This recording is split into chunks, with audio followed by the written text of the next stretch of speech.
Numa noite escura e fria, um homem bate à porta de uma casa.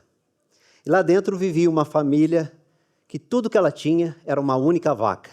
Essa vaca dava o leite e também era transformada em comida na vendinha da esquina. E mesmo não tendo quase nada na despensa naquela noite, dividiram com o estranho o pouco que eles tinham. Como estava muito escuro, deixaram o estranho dormir na cozinha. E eis que à noite, esse cara faz o impensável. Ele vai no curral, pega a vaca, leva ela na beira do abismo e empurra a vaquinha da família. Sem aviso, sem motivo, sem piedade. Quando a família acordou, nem o homem, nem a vaca estavam mais por lá. Tempo depois, esse mesmo estranho passa na frente daquele mesmo lugar e vê uma barraca cheia de comida, doce, pão, queijo, doce de leite. E atrás da banquinha, ele mal podia imaginar que estavam os antigos donos da vaca com um sorriso grande no rosto. Ele engole seco e pergunta: o que aconteceu depois daquela noite? O pai de família responde: te falar, não foi fácil não, viu? No primeiro dia, a gente só chorou. No outro, a gente cavou a terra, plantou, pedimos leite emprestado, aprendemos a fazer queijo. A mãe amassou o pão e até os meninos ajudaram na horta. Foi muito difícil, mas a vida andou. Quer saber a real? Quando a nossa vaca caiu, foi a minha família que se levantou. A pergunta que eu faço é: a gente precisa mesmo que um estranho venha e empurre a nossa vaca? Quando que é a hora certa de recomeçar? É quando dói? É quando a crise chega? É quando fica insuportável? Ou a gente mesmo pode empurrar a nossa vaca com menos dor e mais consciência? Eu também tinha uma vaca. Ela tinha até CNPJ, a empresa que eu criei aqui em Santa Rita do Sapucaí. E eu alimentava essa vaca na base de planilha, noite mal dormida e, tenho que confessar, ego também, muito ego. Afinal de contas, o W do meu nome estava no logo da empresa. Na verdade, é o contrário, né? Em cidade pequena, é a empresa que gruda em você, vira o seu sobrenome. Eu montei a minha indústria de relógios de ponto com 17 para 18 anos. Eu e meu sócio, indústria com 2 pessoas, mas o que faltava de dinheiro sobrava de vontade para a gente. E eu montava os produtos e ia instalar os produtos nos clientes com a minha motinha verde. A vida me trouxe a honra de poder comprar outros veículos durante um tempo, né? Mas eu nunca fui tão feliz quanto eu consegui comprar a minha motinha verde.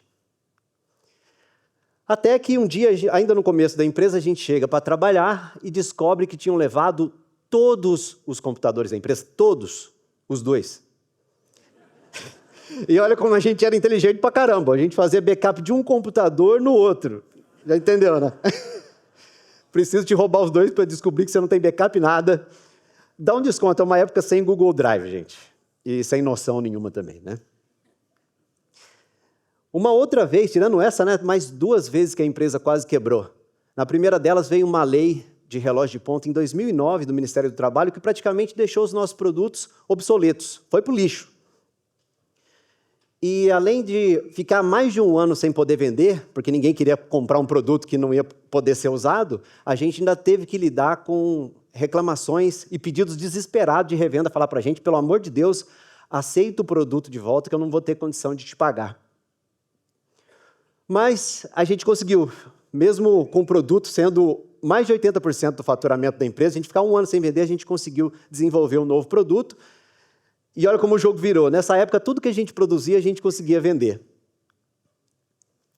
Só que aí veio 2015 com uma crise que bateu muito mais forte. E não foi só para a gente, a crise bateu forte no Brasil inteiro. Quem lembra da crise de 2015? 10% de inflação no Brasil. E os componentes eletrônicos, que são o insumo principal dos nossos produtos, eles são cotados em dólar. E o dólar tinha subido 50% só naquele ano. Ou seja, a gente tem a estrutura de custos da empresa subindo e a demanda freada por causa da crise econômica. Receita para quebrar qualquer empresa, né? E nessa condição eu tive que fazer o que eu julgo que a coisa mais difícil que tem na vida de empreender é você ter que mandar gente boa embora. Eu fiquei noites e noites sem dormir por causa disso. Mas era isso ou entrar para as estatísticas. Naquele ano, 700 mil empresas fecharam a porta aqui no Brasil. Só que 2015, confusão um pouco é bobagem, né? Com aquela crise econômica na empresa, crise financeira, a vida me trouxe a coisa mais fantástica que um ser humano pode ter, que é a oportunidade de ser pai. Olha aí o meu gordinho, o Enzo, não é bonitinho? Eu costumo comparar ser pai com cair de avião, sabe? Eu posso até tentar te explicar, mas só quem viveu de verdade sabe como é. E naquela época, o avião da minha vida tinha despencado. Porque, como acontece com a maioria das pessoas que vive essa situação, eu estava em burnout, mas eu não tinha me dado conta. Eu chegava para trabalhar na empresa de manhãzinha, louco para dar às 6 horas da tarde para poder ir embora. Eu falei, como é que eu vou motivar os meus colaboradores, meus funcionários, se eu mesmo não queria mais estar ali? Eu estava preso na minha própria empresa. Eu tinha virado funcionário da minha vaca. E até que um dia, eu brincando com o meu filho Enzo no chão da sala, acontece uma coisa assim que eu não quero nunca mais ter que passar por isso, que é você poder enxergar a morte perto de você. Eu, batedeira no peito, sabe? Puxei o ar não veio. Eu falei, nunca mais eu quero passar por isso. Amanhã eu vou ter que sair da minha empresa. Abandonar aquele sonho que tinha começado com 2 pessoas, mas que naquela altura já éramos mais de 100. Só, tá bom, mas como é que você se demite da própria empresa? Existe um manual? Como é que você faz? Principalmente que eu ficava pensando muito no meu sócio. Eu falei, como que eu chego para ele e falo, fique com o dobro do trabalho e me dê metade do dinheiro? Parece um bom acordo. Vocês fariam esse acordo? Quando o meu sócio me falou assim, a empresa vale muito para você sair, que eu estava lá no outro dia na mesa dele, falou, a empresa vale muito para você sair assim, cara. Financeiramente falando, ele estava certo, tanto que a empresa existe até hoje, quase completando 25 anos de existência. Mas a minha resposta para ele foi outra. Falei para ele, eu não estou vendendo a minha empresa, eu estou comprando a minha liberdade. E foi assim que eu empurrei a minha vaca. Só que, tá bom, você conseguiu fazer isso, parabéns. E agora, o que você faz no dia seguinte? Porque a única coisa que eu sabia fazer, 15 anos trabalhando lá, de um lado aquele alívio de não ter que voltar para a empresa naquele dia, aquele lugar que já não estava me fazendo bem, mas do outro, total sentimento de impotência, né? O que eu vou fazer da minha vida? Eu gostava muito, e gosto até hoje, de finanças, investimentos. Eu escrevi e criei o meu próprio blog, cheguei até a escrever para um blog reconhecido da época, mas tinha um problema nesse formato. Primeiro, ler, né? A pessoa tem que gostar de ler. E segundo, que quem consome esse tipo de conteúdo é uma pessoa que já está conscientizada que ela precisa falar sobre finanças. Então, se a gente juntar os 2 perfis, não sobra quase ninguém aqui no Brasil. Não era assim que eu ia conseguir impactar mais pessoas em prol de uma boa educação financeira. E aí não teve jeito, o formato estava errado, tive que meter a cara na câmera. Logo eu que nem rede social tinha naquela época. E aí no quarto do meu filho Enzo nasce o Dinheiro com Você. Se você duvida disso, vai lá no canal, ordena lá para os mais antigos, para os mais novos, que você vai poder comprovar. Quer dizer, não faz não, vergonha do caramba. Mas eu aprendi que antes quando você está num negócio que você precisa criar do nada, um processo de mudança, ele tem muito mais a ver com ganhar aprendizado do que ganhar dinheiro. Por isso mesmo que eu investi o meu tempo antes de ganhar dinheiro. E esse é um insight muito importante. Na frente, se o negócio se provar viável, aí sim você investe dinheiro em troca do seu tempo, contratando mais pessoas. Eu tenho até foto do comecinho do canal, que fiquei 2 anos lá fazendo tudo, editando, gravando, e eu tenho fotos da minha família viajando sem mim, que eu tive que ficar fim de semana editando vídeo no canal. Mas a teimosia funcionou. 8 anos depois, o canal está aqui, eu já escrevi alguns livros, pude contratar uma equipe, e nem nos meus sonhos mais malucos assim, nunca eu ia imaginar que a gente ia conseguir 1 milhão de inscritos. Nunca. Eu me imagino até voltando lá e explicando para aquele William lá do quarto, lá. Ele daria muita risada contando isso. Mas o fato é que 1 milhão de inscritos, ou 1 milhão, é só um número, né? A verdade é que eu empurrei a minha vaca, mas eu estava preparado, eu tinha dinheiro guardado. E era tudo que eu tinha. E eu acho que para você chutar a sua vaca, você tem que ter os dois, idealmente falando, dinheiro guardado e um bom plano. Eu só tinha dinheiro guardado mesmo. Agora eu quero fazer um teste com vocês de diagnóstico de piloto automático ou de resistência à mudança, porque o ser humano ele é 2 vezes mais propenso a sentir dor de perder uma coisa do que a alegria de ganhar a mesma coisa. E é por isso que a gente, às vezes, fica amarradinho ali na nossa vaca, mesmo ela sendo magrinha. O ser humano é avesso à mudança por natureza. Então, vão ser algumas perguntas, são 5 perguntinhas, faz aí com você mesmo, então dá para ser 100% honesto, né? Porque a vida é curta demais para a gente mentir para a gente mesmo.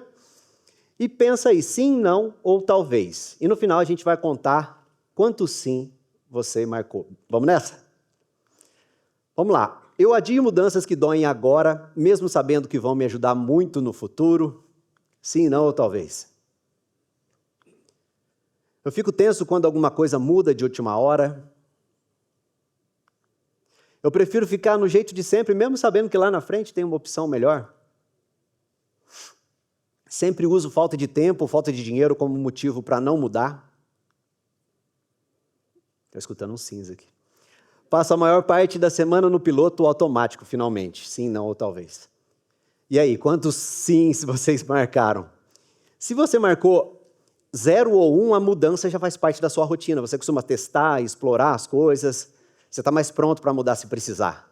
2 ou 3, o seu sinal é amarelo, que significa dizer que você sabe que você precisa se mexer, mas você ainda tem medo de perder a sua vaca.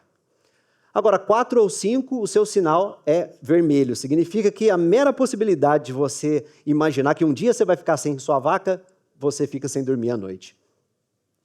Não tem problema, tá? Se o seu número deu alto, eu só diria uma coisa para você. Não desiste de mudar. Por quê? Pode ser um sinal do seu corpo clamando por ajuda, assim como aconteceu comigo, quando eu ouvi o sinal do meu corpo lá brincando com meu filho no chão da sala. E se eu não tivesse ouvido, talvez eu não estaria nem aqui hoje. Se o seu número deu alto, tem alguns motivos, 3 deles principais, que podem explicar o que está acontecendo. O primeiro deles é que a dor virou rotina na sua vida, você se acostumou. Pode ser também que você está trabalhando tanto que você já se esqueceu por que você está trabalhando. Os boletos comeram o sentido. E também, o que eu chamo carinhosamente de hoje ruim confortável, para não ter que falar a expressão que uma amiga uma vez me falou, que eu nunca falaria aqui, que é merda quentinha, né? Nunca falaria. Tipo, tá ruim, mas tá quentinho, deixa ali. Estou brincando, mas é doído quando você está nessa situação, né? E digo para vocês, não é fraqueza, tá? É humano a gente se sentir assim. Mas não é humano a gente ter que ficar nessa situação para sempre. Beleza, de repente você já entendeu que você precisa mudar, mas aí, mudo agora ou me preparo para mudar sem me estrepar todo lá na frente? Primeiro eu vou falar o que eu fiz e que deu certo, né? Que é montar a blindagem da mudança. Começa plantando a primeira sementinha da sua reserva financeira, que vai te permitir segurança nesse processo, até você se achar, até você achar o que você gosta, e até você conseguir ser bom naquilo que você gosta. E também tenho obrigação de contar o que eu queria ter ouvido naquela época e que eu não fiz. Eu fui descobrir anos depois, quando eu criei o canal. Treinar uma habilidade que pode gerar renda para você amanhã, sabe? Testar aquilo que te aproxima daquilo que você realmente ama, mas enquanto você ainda tem o seu emprego, não deixa esperar lá na frente, como foi o meu caso, não. Pode ser fazer uma palestra, dar uma aula, criar um artigo no LinkedIn, se gravar filmando ali sem postar nada, só para você exercitar, pegar a manha da coisa, né? Pequeno, concreto, repetido. É assim que a roda gira.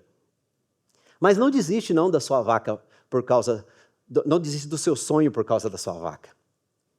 Porque a gente não está falando aqui de heroísmo, a gente está falando de consistência e também consciência. Por que eu coloquei consistência aqui? Eu errei muito no começo da empresa, demorou anos para engrenar. E errei, vocês viram aqui que feiura, né, o canal no começo, e continuo errando todo dia no Dinheiro com Você. Acho que a única certeza que eu tenho é que eu vou errar. Mas no que depender de mim, e também o convite fica para vocês, não parem. Não dá para parar. Sabe por que não dá para parar? A gente tem uma ilusão de achar que a nossa vaca está lá quietinha, 100% segura. Ou se você olhar, a sociedade não olha e fala assim, aquele cara é bem-sucedido. como se existisse, né, um lugar estacionário, imaginário, chamado sucesso, onde a gente vai chegar e nada vai impactar a nossa vaca. Se isso fosse verdade, empresa grande não quebrava, né? Para pensar também, vocês lembram quando as nossas mães falavam para a gente assim, quando a gente era criança? Estuda, meu filho, senão você vai ter que trabalhar no sol o dia inteiro. Estuda para você poder trabalhar na frente do computador. Aí vem a inteligência artificial para tirar o trabalho de quem? Do pedreiro? Não, de quem fica esmurrando o teclado olhando para uma tela. E vai contratar um pedreiro para você ver se é barato. Justificadamente. Eu comecei com um conto e eu queria terminar com a imagem que ele deixa. Às vezes, a vida empurra a nossa vaca. E dói, viu? Dói fundo. Só que às vezes é você que vai ter que empurrar a sua. Não por raiva, não por vaidade, mas porque chegou a hora.